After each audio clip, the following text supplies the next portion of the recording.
అప్పుడు ఈ సువార్తను వ్యతిరేకించిన వాళ్ళు పోయి ఆ కొండలను అడుగుతారంట, ప్లీజ్ మమ్మల్ని దాచిపెట్టండి. నాకే దిక్కు లేదు పోరా పిచ్చోడా, వచ్చినవాడు ఎవరు అనుకున్నావు?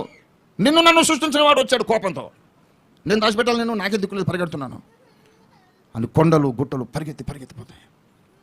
ఆయన ఉగ్రతకు తాళగలిగిన వాడు. పెద్ద పెద్ద పైల్వాన్లు కూడా తట్టుకోలేరు.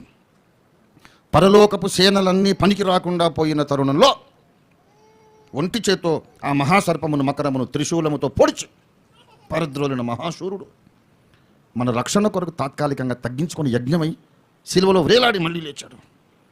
ఆయన మళ్ళీ వచ్చినప్పుడు ఆ వెనకటి ప్రభావంతో వస్తాడు. సాత్వికుడు దీన మనస్కుడు కాదు, యూదా గోత్రపు కొదమ సింహము. ఆయన గర్జన చేస్తే పంచభూతాలు పారిపోతాయి.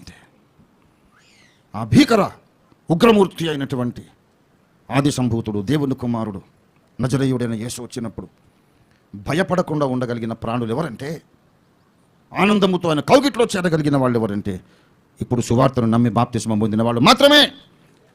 అందుకే నమ్మి బాప్తిస్మం పొందినవాడు రక్షింపబడుదని చెబుతుంటే ఆటపాటలుగా ఉంది.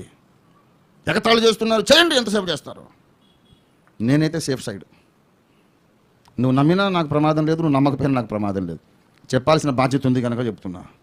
సిలువలో వేలాడినవాడు, సిలువలో మరణించి లేచినవాడు ఎవరో కాదు, యెహోవా బాహువు. ఈ సృష్టిని చేసిన యెహోవా బాహువు. ప్రాచీన కాలములో మహామకరమును పొడిచి పారద్రోలిన మహాబల సంపన్నుడు. ఆయన మళ్ళీ వాణ్ణి దండించి వాని అనుచరులందరినీ అగ్నిలో పడవేయడానికి రెండోసారి వస్తున్నాడు. రెండోసారి యేసయ్యకి ఈ సువార్తల్లో కనబడి యేసయ్యకి ఏం పోలికుండదండి, పోలికుండదు. అలాంటి యేసుని మీరు ఎక్స్పెక్ట్ చేయకండి. ఆయన ఏదో మనం కరుణామయుడు సినిమాలో చూసినట్టుగా రోగిస్టోడ్లాగా టీబీ పేషెంట్ ఉంటాడు ఒకడొకడు. ఆయన గర్జిస్తే పంచభూతాలు మొత్తం పారిపోతాయి. విశ్వమే నక్షత్రములు అకాలపు కాయల వలె రాలిపోతాయట. ఆ భయంకరమైన దృశ్యాన్ని మనం చూస్తాం. కానీ మనకేమవ్వదు. మనందరినీ తీసుకెళ్ళి ఒక మహిమ వితానము, ఒక మహిమ గల దుప్పటి, ట్రాన్స్పరెంట్ బెలూన్ లాంటి పెద్ద బెలూన్ లాగా ట్రాన్స్పరెంట్గా ఉండే దాంట్లో మనందరినీ కప్పి పెడతాడు ఆయన.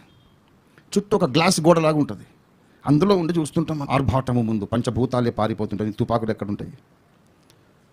యేసు రెండవ రాకడకు ముందుగా, కడబూరు ధ్వనించక ముందు, యేసు రెండవసారి దిగి రాకముందు పశ్చాత్తాపడి మారు మనసు పొంది నీటి బాప్తిస్మము పొంది దేవుని కుటుంబంలో జన్మించి ఆయనకు సాక్షులుగా బ్రతికిన వారు ధన్యులు. దేవునికి స్తోత్రం కలుగును గాక. ఆ ధన్యుల్లో మనం ఉన్నాం. ఇవాళ గుడ్ ఫ్రైడే, శుభ శుక్రవారం.